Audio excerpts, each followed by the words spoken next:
So, welcome everyone. We're going to have a great discussion today. And this is something that I think we all need to listen and pay attention to because our computers are our livelihood, right? We get a computer virus, and if it wipes out our computer, we're done. I couldn't function if I lost all my data. And I think it's that way for many people. So let's do a quick, fast round of introductions. Eugene, will leave you to last. So, Suze, give us a little bit of information about yourself, because I think this will be a program that a lot of people watch the recording of. So let us know about you. Okay, my name is Suze. I am currently writing grants and working on glass in Walden and North Park, working with the Senior Center, starting some excellent things going on. In 2 weeks, we've got a meeting with Rocky Mountain Health. Wow. So, I yeah. love it. I love it. And it snowed there yesterday. It did. And it finally, we had the horse frost this morning, which is unusual for May. Mm-hmm. So. Yeah. What's a horse frost? It's the frost that the air's so thick with it, it sticks to the trees and stuff and it sparkles. Mm-hmm. It's very pretty, but yeah, normally it's not that cold this late in the year. Yeah. And it also has, obviously depends on humidity. So yeah, it's very humidity dependent. So it's like we don't usually have that much air or water in the air up here. We are a high mountain desert. Oh yeah. So fun. All right, Mr. Basilico, what's up with you, dude? Let's see. Well, you guys all know me, but all the people who are on the recording, you don't know me. Maybe you don't. Anyways, I am with B2B Interactive Marketing. I work with larger businesses, and I basically put marketing in the forefront for sales teams. I think is the best way to describe it. And I'm a professional geek, so I'm looking forward to your presentation, Eugene, and learn a little bit more about cybersecurity, because I just had some hard drive crashes, and I'm trying to put everything in the cloud, and it just is a mess. So, anyways, thanks. Cool. Well, Kalina, it's been a while since you have been able to participate. What's up with you? Yes, hello everyone. I'm still in Bermuda, enjoying nice, cool weather, not too humid, not too hot, nice, comfortable. Looking forward to this week's presentation because one of the organizations that I'm involved with down here, we're trying to update our website and our documents and our records, and they want to put it online. And my concern is what happens, how do we keep all the information safe? And if everything is online, what do we do if somebody's computer crashes or your hard drive gets hacked or you get a virus and we lose everything? So figured I can be a little bit more knowledgeable consumer and help the club out. Perfect. I love it. Well, Eugene, before you introduce yourself, I want to mention quickly that the program for next time, I am hoping now, okay, I really geeked out. And this is really funny that we're doing this on May the 4th. I am hoping to have someone from NASA who is part of the Perseverance Project. She is actually the daughter of someone from Walden, and she's one of the higher ranking people. So, to get through all the process of NASA approval, it's taken us a while. We might not be able to record the program. That might be the tricky thing.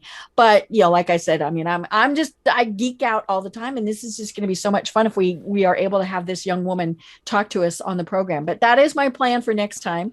And if not, we'll get her on in June. But yeah. So okay. So with that, Eugene, this is like we were saying, this is going to be a great program. These are things that we all need to know, whether we are a one-person shop or supporting many others. So with that, I'm just going to go ahead and mute myself and take it from there.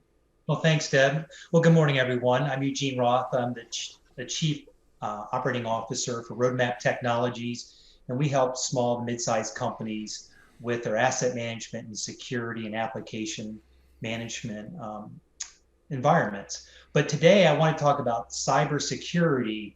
And as we're going into this conversation today, we know that we see this every day in the news now, right? It doesn't matter what size company you're working for or even at your home, cyber attacks are in the increase. But before I go through this presentation today, I want to cover three definitions cyber attacks are conducted by hackers to gain access to computers, networks, to destroy or damage them. That's cyber attacks. Phishing is the fraudulent attempt to obtain sensitive information or data, such as username, passwords, credit card numbers, or other sensitive details, by impersonating themselves as a trusted entity. So that's the word phishing. That doesn't mean you're going out on a boat and trying to catch dinner. This is, yes, this is a different type of phishing. And in social engineering is the art of manipulating people so they give up confidential information. And probably those that are on this meeting and in viewing this, you've probably been in those situations and didn't realize it until the end, that you were being manipulated from a hacker. So recent trends, with the pandemic going on and people going home and working, has been a great opportunity for cyber hackers to get in there and mess with us, create challenges for us. And you've got COVID that we experienced last year and all the media blitz with COVID. Hackers unfortunately took that opportunity to do not good things with that, to try to get into our computer systems, both personal as well as work related. We've got a lot of security breaches happening with companies. You'll see that on the news a lot. And they try to minimize that with their media. They don't want this information to get out because that comes across to general public as they're weak. They don't have their defense up. And we've seen that in the government as well. So, over the last year, we've been saying, be safe out there. But one of the things I want to change this a little bit, be safe out there, not from a COVID perspective, but from a cybersecurity perspective. You've got to put yourself in a safe environment and a company you work for as well. So there's this Information Systems Audit and Control Association reported in 2020, the top cyber attacks were caused because computer users had lack of awareness or training to protect themselves. So we blame the devices. It's the devices' fault. Not always. It's us, the owners, the users of the devices, that are the entry points. So social engineering, I've mentioned before, and then we have ransomware, sensitive data exposure, broken user IDs, and then you lose your device.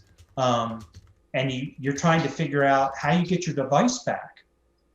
That's an issue because now you're at risk. And cyber social engineering is still the #1 approach to get into folks like us at home, working from home, get into their systems by talking to you on the phone. Believe it or not, I'll give you a couple examples. So if you've ever received a Microsoft Word or Excel document, that is actually a funnel for cyber security issues attacking into your computer system, because you open that up and next thing you know, you're being warned there's a security risk. So the other piece that comes along with that, you ever get those emails you talk about, need to hurry up and respond to this quickly, it's important? Well, that's a red flag. Just don't assume that that is as important as they make it sound to be. So one of the things before let's use that email, before you open up that urgent email request, look at the email address. It could be from a hospital, but what hackers are doing is they're leaving off a letter, or they're replacing a letter with a number. Look at that and verify that that's the information that matches maybe your health system, maybe it's a doctor's office, maybe it's your bank. Look at that very carefully. If it's suspicious looking, don't open it, just delete it. So that is really, really key. And as I said, we're the entry point to some of these cyber attacks. And you don't want to end up being embarrassed to have to call your financial institution or tell your family member, hey, I clicked on something and guess what happened? Especially for an organization, you don't want to be reporting those, because then they go into a whole security investigation and you become part of that. See, that's an embarrassing situation. You put yourself as well as the company at risk. So let's talk a little bit about the physical piece of computers. So you always want to lock your screen. Like if you're in a public setting, like let's say you're at Starbucks and you're out and about and even wearing your mask and using their Wi-Fi and you want to step away to the restroom or something, you want to lock your screen because I don't think you want to be carrying your computer into the restroom. You lock your screen, make sure it's secure. Or if you're around a group of people, if you're just having a social event, make sure your computer's locked. You just never know. Limit unnecessary files being moved from one computer to another. We talked about it before we start this session about storing things locally. Well, what if someone broke into your house and you had an external hard drive? They could just pick that up and run with it. These thieves are very smart. They're not like what they used to be. They're high-tech thieves. And they're going at information because they know that you're backing up data, probably to a local hard drive. And if they're in looking for other things, they could possibly take your hard drive, your external or your laptop and your external hard drive, and they have access to your information if it's not secure.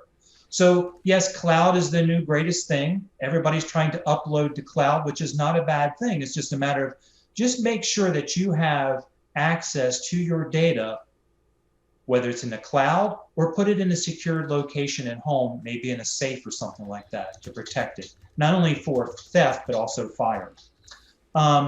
Avoid copying information or sending information to your personal accounts. If you work for a company and you're like, oh, I'm just going to send it over to my personal account and I'll download it from there, and you come up with some type of scheme, and I don't want to say scheme, but approach that you're trying to get access to a file to make it easier, don't do that. Don't do that, because then you're also exposing your personal email with the work email. And I've actually gone through that with an employee, one of the companies I worked for. They did that because they went home and worked. This is some time ago. They had actually got themselves in some serious legal trouble by doing that. So don't forward emails, work emails to your personal email accounts and vice versa. You put yourself and your company at a very high risk. So again, these are very basic things, but cyber attacks have become more and more prevalent out there, and they will continue. So here's a little statistics. Keep in mind that 91% of the cyber attacks start with you, us, the users. So stay up to date with cyber education. There's plenty out there. Here's something that you may not be aware of. We read all these things, we hear about these events that happen. Here's the end result. What if you did these horrible things? Obtaining national security information can get you 20 years in the slammer. Accessing a computer and obtaining information without permission can get you up to 10 years. Trespassing in a government computer, trying to get access to a government computer, 10 years. Accessing a computer to obtain valuable information, create fraud, that's 10 years. Intentionally damaging by knowing transmission, again, this is all government legalese here, that'll cost you 20 years. Reckless damaging by intentionally access a computer, 20 years. Causing damage lost by intentional access, 10 years. Stealing passwords, doing things with passwords and passing passwords along that create a risk for a company can cost you 10 years. So these are maximum sentences, but that's from the national security legal system out there, that if you end up getting caught and going to court, that could be the maximum sentence you could receive. So I just wanted to highlight this again because there's so many people out there using different devices, what we said earlier. I'm not going to go through the list of devices, but our phones and our laptops and other devices that connect to the Wi-Fi, you really need to be careful and take proper measures, stay educated with cyber awareness. So happy computing, everybody. Thank you. So now I'm afraid to even unmute. So thank you, Eugene. That was great. What software would you recommend? Like I use malware and I use AVG. And obviously just basic common sense is the first thing. Like you were saying, don't open the email, don't click that link, don't do those things. But what software do you recommend we put on, especially like our for those of us who are just the one person shops? Well, there's plenty. There's obviously, it's like Golden Corral. There's a buffet of them out there today, but you want to have a firewall blocker that comes so like a Norton or McAfee. Mm-hmm. You want to have those in place because they've come together and have bundled some layers in there to protect you. Okay. That's a subscription that you pay annually. Mm-hmm. And they have regular updates. So in years past, they would piece those out. So you'd have to pay for malware separately. You'd have to pay for virus checking. Now they come as a bundle. And that gives you the overall protection for your home environment. AVG, I haven't, I'm not, again, there's pros and cons to all of them, depending what your budget is. Not a big fan of AVG, but I would recommend some of the bigger brands out there that have different layers in there to protect you.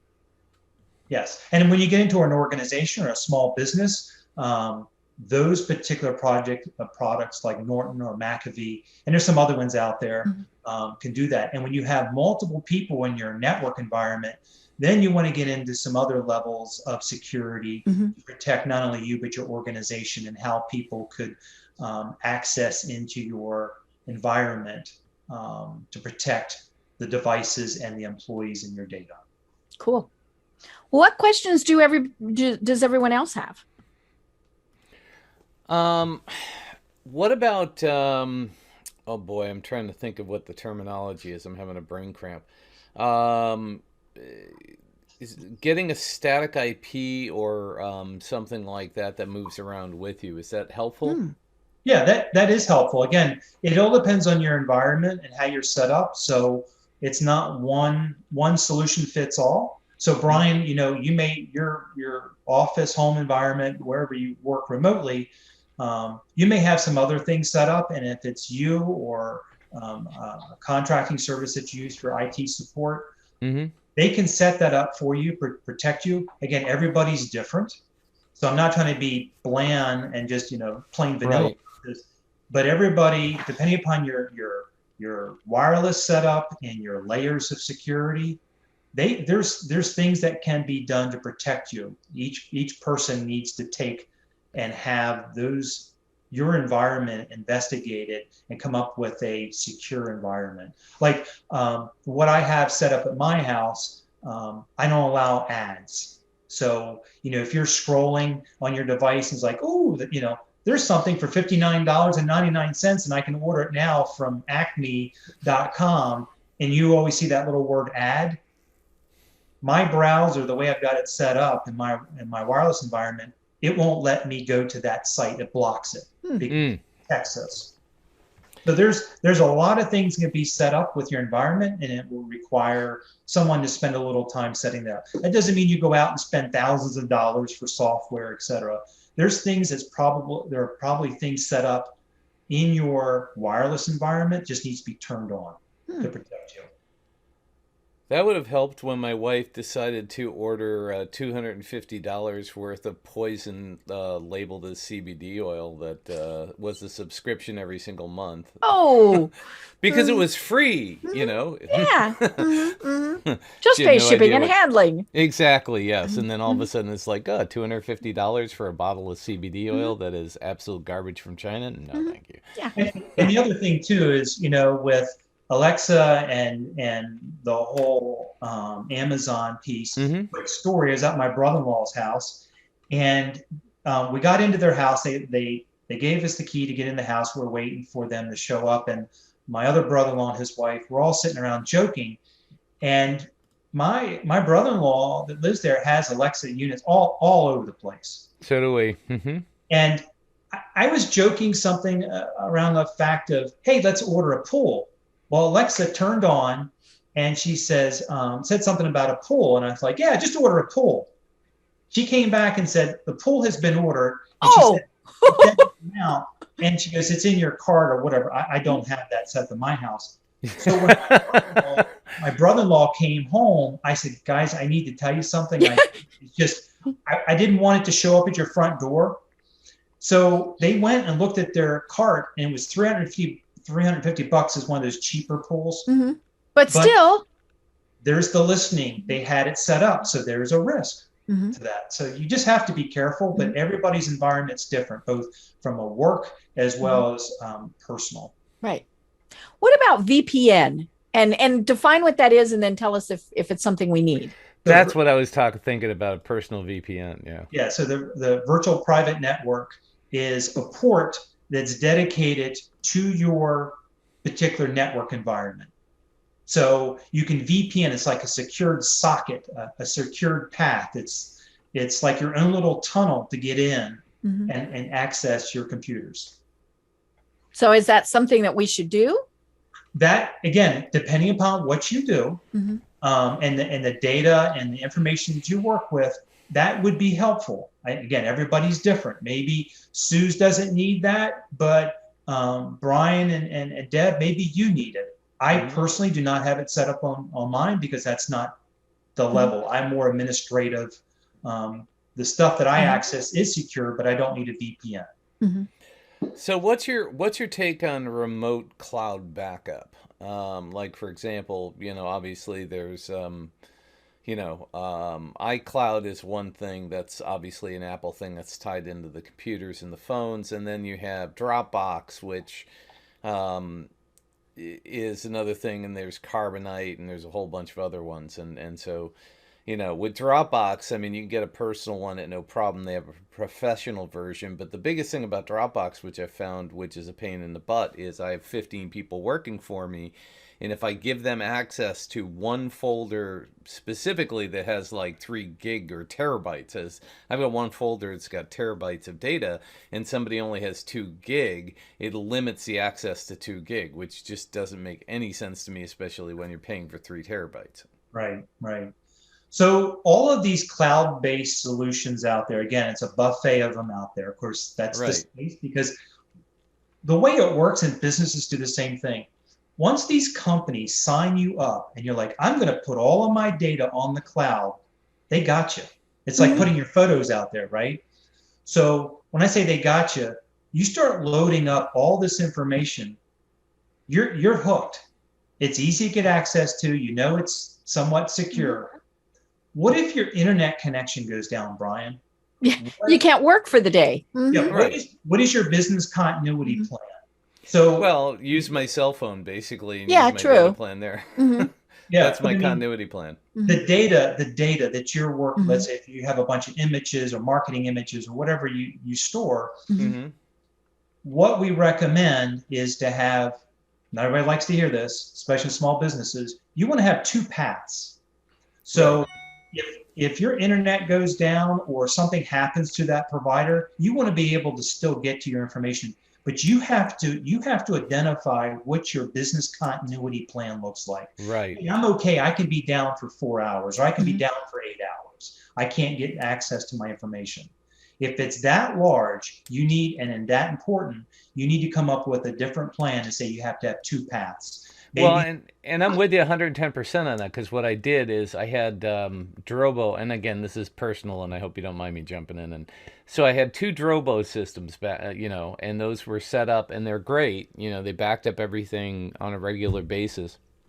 And I have I've got one hard drive bay that has 4 independent hard drives in it, and each one of them is set up as a different hard drive system. So I'm not, putting it all in one big pile. That way, if one of those hard drives dies, I have a backup of it and just replace that one. So so my data is stored here, and then I have a backup of that data stored here, and then I want a cloud version of it too, just as a backup of a backup. So that's kind of my, contingency. That's good? Okay. Yeah. Not everybody thinks that way in a small business, but my CEO that I work for in our company, his house burnt down 2 years ago. Sure. And there went his computer. Well, luckily he had his stuff stored up in the cloud. Right. So yes, your actual mobile device or desktop, whatever you have, it caught on fire and it was destroyed, but his data was still readily available. Right. And that's the key. What Brian has to do the risk assessment. How long can he be down? Mm-hmm. What's the impact? If he has all these people and clients that he needs to service, yes, that's very important to him. So it sounds like his environment is a good disaster recovery business continuity plan. But, in the work that Suze does, that may be overkill for her, or for Deb or anybody else that's viewing this.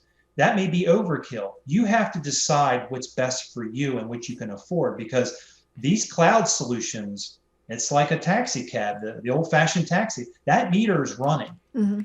And the more you store, the bigger your fee is, right? Right. But you have to determine your risk factor and what you're willing to pay. So cloud is a great solution as long as you know what you're getting into. When COVID first started, Microsoft opened it up, went around to a lot of businesses and said, hey, for the next 90 days, 60, 90 days, we're going to give you free cloud access. Everybody jumped on that and thought, man, that's the greatest thing. Yeah. Yeah. Well, Microsoft was the other type of phishing, was throwing out a sales opportunity because they knew people would jump up, start loading this stuff up and saying, wow, that's really cool. I have all this space. Well, IT executives start receiving the bills after 90 days, and they're going back to their team going, get those files off of the cloud. We can't afford that. So, for small to mid-sized companies, you just have to do an assessment of what's the impact to you. And like Brian is a model business owner. He has a good setup from what he described today. Now, is all of that protected? Do you have the right firewalls in place? Are you protected with all of that? Probably not. I mean, we don't want to answer that as this is being recorded. Right. I mean, the bottom line is, I'm not going to give away the secrets, but it's like, have I invested in, Barracudas and all the stuff that everybody else does from a business standpoint? No. Do I have protections? Yes, but to what degree is safe? Because the key thing that most people don't think about too is just we're all one stupid click away from basically getting hacked. And it's I mean, just yesterday I got 2 private messages in Facebook. Oh my God, are you in this video? Oh now, God, yes. and I hadn't received those in quite a long time, but of course I know danger, Will Rogers. Don't Will Rogers? That's not right. But warning. Will Robinson. Warning. It's Will Robinson. That's it. Yes. And so I knew, don't click on it. And of course I immediately contacted them and I said, you've been hacked. You need to change your password. And then danged if one of them, I didn't get it again. And it's like, okay, and it's somebody that I need to stay connected with. So I couldn't just block them. But yeah, it's like, and I always tell people it's the too good to be true things. Don't forward something, either email or Facebook, you're going to win $1 million, or even just that, we see it all the time on Facebook. I see it every day. Click here and you'll be entered in a drawing to win da da da da da. And then it's exactly what Eugene says. If you look at it very closely, there's a period where there shouldn't be. There's a 1 instead of an L. Right. All of those various things. And I mean, but they make it look really good. And of course you're thinking, well, but my friend Brian's just shared it. So, but yeah, I mean, I just reached over. It's got a sticky note on it. That is my archive. But this is my backup hard drive. I mean, look, it's my cell phone is bigger than this thing. Right. And, and it amazes me now how actual inexpensive those things are. Now, I am on the cloud. Oh my gosh, yes. Yeah. I mean, almost all my data is on the cloud. I can tell you how expensive they used to be. Oh yeah. Yeah. I mean, they used to cost us a fortune. And so then you didn't buy it and then you regretted it, right? Okay, so yeah, go ahead. I'm sorry. But yeah, I mean, I've got everything on the cloud, but I do think, okay, what if something were to happen? Internet goes down, or more importantly, what if for whatever reason I can't get into those cloud accounts? So one of the things I've been bad at is I don't back up enough, frequently enough. Not that I want to do it every day, but I probably should do it. Obviously once a week is probably the optimal, because I could piece back together what I had done in that week. But yeah, I mean, it doesn't take long to back up onto these little puppies. But yeah, I mean, they used to be these giant things and all of that. But Hey, yeah. Deb, what I like to do, if it's okay, Mhm. I have some other information I just want to share with the group, but Okay. I do want to address a question Kalina had related Mm. to what she brought forward. So Yes. real quick, I'm just reading this right off the internet here that Mhm. I wanted to bring up. The worldwide information security market is forecast by 2022 to reach $170 billion. And 88% of the organizations worldwide experienced phishing attempts in 2019. Mhm. 68% of business leaders feel their cybersecurity risks are increasing. Data breaches exposed 36 million records in the first half of 2020. And 45% of the breaches featured hacking. 17% involved malware, 22% involved phishing. And between January 1 of 2005 and May 31st, 2020, there have been 11,000 recorded breaches. So, this isn't going away. And Kalina had talked about where she is, and they're developing a website. That's another thing is folks are going through, and it's very easy to set up a website. Just if you're trying to get one up and you're not that experienced, it's like, hey, I'll go to GoDaddy and just get something quick and put it up. Yahoo Small Business. Yeah. Oh God. You really You just have, raised my blood pressure. yeah, you really have to be careful in setting these websites up, whether you do it from a basic or you're working with somebody, because there are levels of security within your website.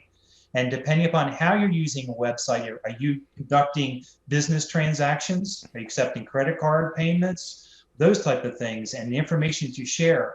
It's not a matter of just going and setting up a quick website if you're a business owner. So you need to be working with professionals to help you protect you and your company, as well as your customer base that's coming forth, because they could be put at risk. If they're supplying credit card information and there's a breach, guess who's going to be getting in serious trouble? Yeah. So, And it's actually pretty easy, to add that SSL certificate.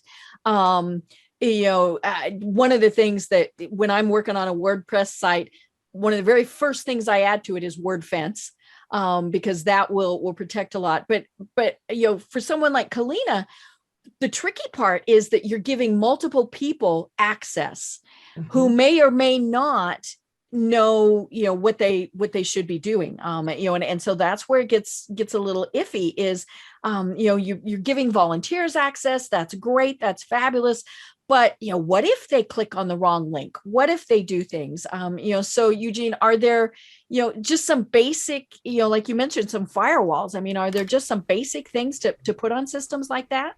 oh, sure. And again, back to if it's your home system, there are firewalls that come automatically with, it's a soft firewall that comes with that. If you want to get into something more sophisticated, maybe that's where Brian's headed without letting the cat out of the bag. Then there's appliances, hardware pieces that can be implemented as well. So there's the small, medium, and large and extra large solution out there, the t-shirt size approach, right? It depends upon what your needs are, what your budget, what you're trying to secure and protect. So everybody's different. Now, the basic home user, you can pick up a lot of the bundled packages like the Norton antivirus or McAfee. They come with your basics. You'll probably be okay. But if you get into more business transactions and trying to start a business, then you need to look at that differently. Right. And again, not to go out and spend, $1,000s with consultants, but there's enough professionals out there that can give you some guidance and help you along your journey as you grow. Right. Yeah, and websites are such a there's a scheme setup that's pretty simple, and that is they find plugins that people have that have gone dormant or haven't been updated, and they can figure out how to actually get inside of your server and write files to the back end, and they're doing one of two things. And they're trying to use your website to find that credit card information. They're hoping that you're storing that stuff in a database somewhere, which most systems don't necessarily allow you to do, but there are some that do. So you got to be careful about that. You never, as a small business, want to store credit card information. As a matter of fact, when my clients give it to me, I write it on a Post-it note and shred it. Period. There is nothing there. The other thing that they do is they'll inject code that basically allows them to block you from changing anything, and they can change your website and turn it into a giant spam machine. So if they can't find credit card numbers, they'll use your website to spread more viruses all over the place. And we talk about credit cards, but also it's our personal identification information too. Right. Yeah. That too. Right. And you know, those stupid quizzes that we do on Facebook where you're saying, you know, what your pet's name is, what your month and date of birth are. All of those things. I mean, many of those things are what so many people use as their passwords. Well, and the other thing too that, you know, is kind of like out there, but it's not us personally, but it's, you know, Experian got hacked. And when Experian got hacked, my info got out there, and the next thing I know, I'm fighting off all of these different states claiming, people in different states claiming unemployment in my name. They have my social. They've changed my address. They've done all of that stuff, and that was absolutely nothing to do with anything I've done. So you know, here's a quick situation that actually happened with one of our other leaders in our company. His mother had to go to the doctors. He took her to the doctors. She went back in the doctor's office. They finished up. He helped her out. As they were leaving the doctor's office, he got this flash on his device, and it popped up and it says, "Hey, your updated information for your visit today. Click here." And he's like, "Oh, okay, I'll get the information." He started clicking away because he's in the moment with his mom. They thought they had some other information without going a lot of PHI stuff here, and come to find out, he was hacked. Somehow in the office building that he was in, he had his Wi-Fi on his phone. Somehow linked him in that building. They pushed something down on his phone, a fake app. Assuming he had been in there for an appointment. He put in all the right information, and then he realized what happened because the screen came up and it was different from the doctor's office. He panicked, went to them, was like, "Is this yours?" And they're like, "No, that's not ours." So he came home and started freezing his credit, going through all the normal things that someone would do to protect themselves. And then he said he didn't sleep the entire night because he was waiting for something horrible to happen. So, yeah. Suze, I know you've got to go as you're putting your boots on there. Did you have any questions for Eugene before you go? Well, actually, no, I'm a pretty safe person. I learned about phishers and everything else when I was in charge of the IRS website. Oh, the IRS could not be in charge of their own Facebook page because of the internal. So the our advisory committee was in charge of it. That was me. And they gave me a pretty good lesson in phishers.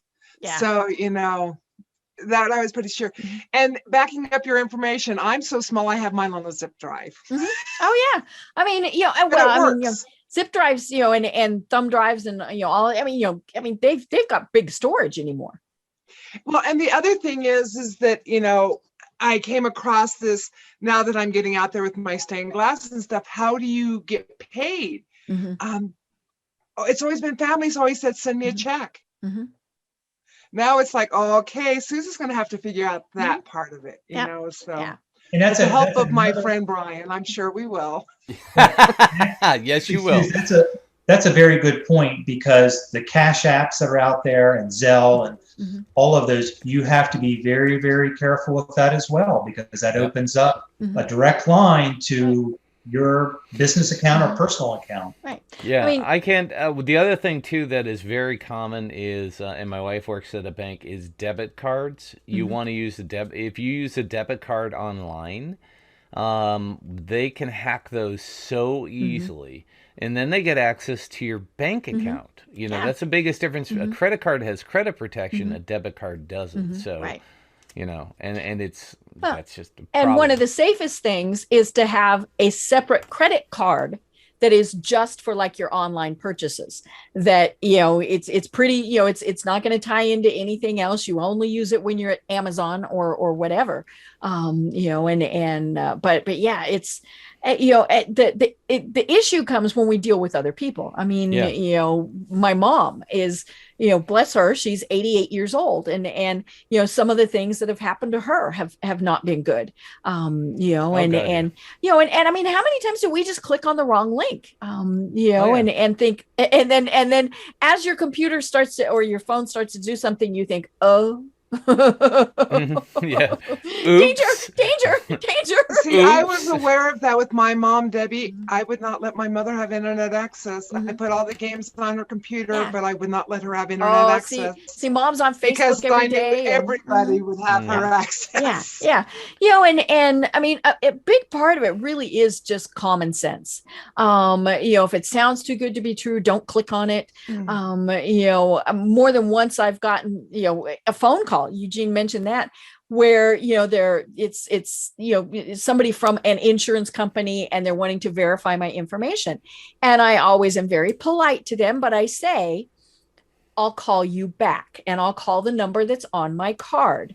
And it's always really funny because if it's a real call or not by how they respond. Mm-hmm. Because if they say, that's great, here's the extension you want to ask for, that's, you figure, okay, that's pretty good.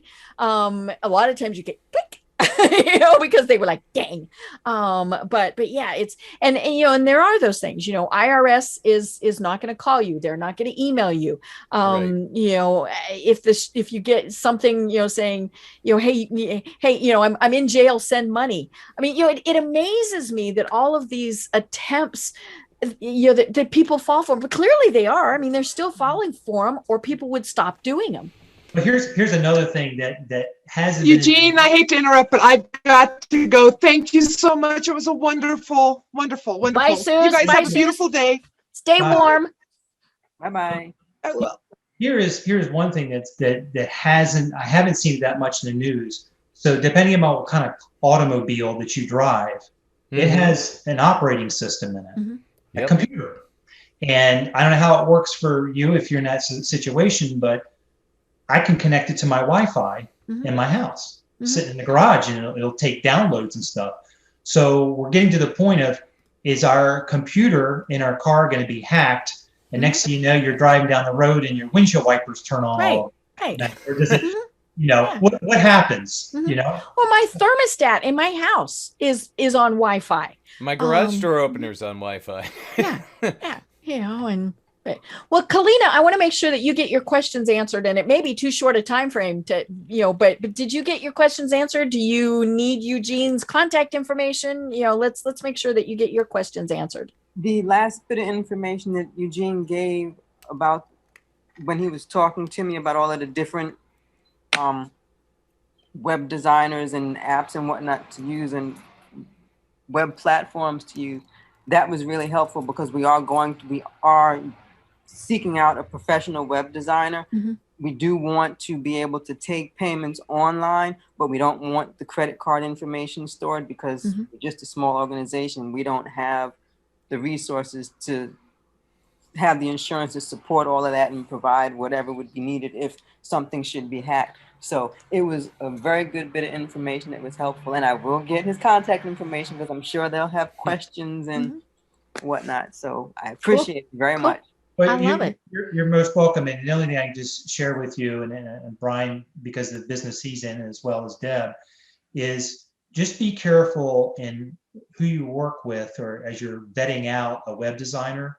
There may be somebody in their basement or garage that can do it for a lot less, but based upon what I'm hearing what you want to achieve with your website, I would stay away with that from those type of individuals. I'd go up with something legit. You want to verify who they are, their work they've done, the type of business that they've provided with different industries, business owners. So it may cost a little bit more, but it's worth it in the long run. It will cost more, and let me give you a real life example that happened recently. In this, so I had a client who wanted a custom website built, and it was great, and they had this beautiful website built. And I told them, I said, if you do custom web, what's going to happen is it will break.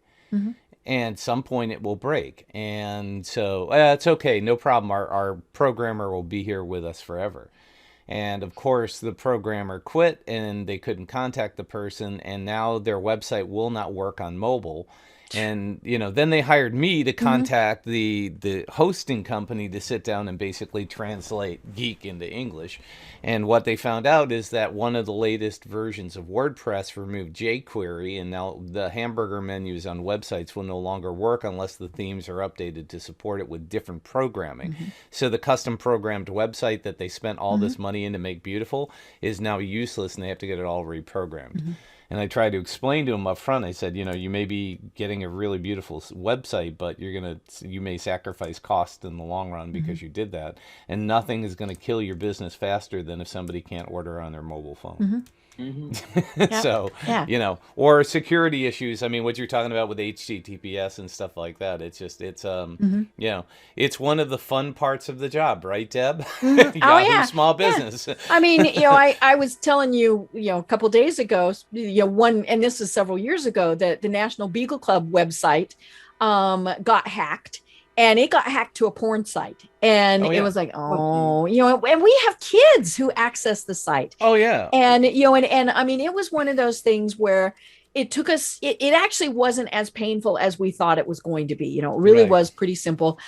Because one of the things that they had done was they had a fairly recent backup of the site. And I think that is that's definitely something that I don't do often enough. But, if you, a good host, you could just set it to do it on its own. And so that's the thing. So we had that's a good the beauty backup. of an A2. A2 automatically backs the things up. It has server rewind built into it. There's a lot of those features that they don't think about. One of my customers was on GoDaddy. GoDaddy does not update its servers.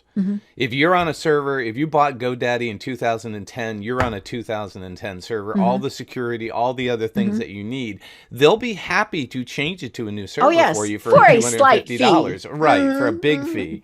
And then, so what happened is a lot of my customers who are on GoDaddy were all of a sudden calling me up and saying, our website points to Canadian Viagra right now. And it was all what they did is they figured out how to get into GoDaddy and rewrite their htaccess file. And basically it was only when somebody searched for them on Google did it go. So you didn't even know unless somebody was clicking on it in Google and it went to Viagra. Right. And so one of their customers called them up and said, hey, this is happening. I said, no, Excuse website's me. fine. Website's fine. Looks great. And then, we figured out the path and what they did. And GoDaddy would be happy to charge them to fix it. And it's a never ending story. Yeah. And we all have experiences and, that we've gone through, whether it's minimal or unfortunately sometimes major. Yep. But running a business, as we all know, it takes one big event, doesn't have to be big, that can take you down a very bad path. And they'll come back, if it's a hacker, they know they got in and they got away with something because it's more of a challenge. They're coming back at a later time. Yeah. So it's it's unfortunate because there's a lot of good information out there on the internet. It's a matter of just getting through the environment we're in today. And the government, I see, because we go after government contracts, there are tons and tons of RFPs out there for cyber RFPs. Because the government's feeling it too. They're just huge. And, so they're trying to ramp up as well. So great. Yeah, it's an ongoing challenge. One last quick story, and this dates back to almost took my business down. And at one point I was running a web server, and for my clients, and I bought space at a facility. And this is, to make it really short, the guy who owned the company basically shot his girlfriend's boyfriend and ended up in jail, and nobody was running the server. Uh-oh. And all of my clients got hacked, including their email and their websites and all this other stuff. So I was able to get the files off of the server and move it to a new server. Only thing that I did is I transferred all of the hacking along with it and didn't have any clue. And then when I finally figured out what was going on, which almost bankrupted me and I almost committed suicide on that one because it was huge. it was the one thing that the guy told me. He says, let me give you some basic advice. No matter what you do to prevent hackers, they're always one step ahead. Always. They're inventing new things while you're fixing the problems they create. Yeah. So this is a never-ending thing, and what you do is just amazing, Eugene, because it's so hard to keep up with. Yeah. You know, I have a lot of respect for what you do for that reason. Well, we appreciate that, and we partner with somebody else that he's actually a professor in Missouri, as well as he has a cyber awareness training program. And it's amazing, some companies like, oh, we train our employees annually. No. Yeah, right. Yeah. Monthly isn't even enough. No. Weekly. Yeah. But thank you. Yeah, no. Well, I just wanted to give you a little kudos and respect, because cool. Believe me, I understand. Great. Well, we're actually at noon. So Eugene, thank you so much. I'm going to go ahead and stop the recording, but we'll stay here. So thank you.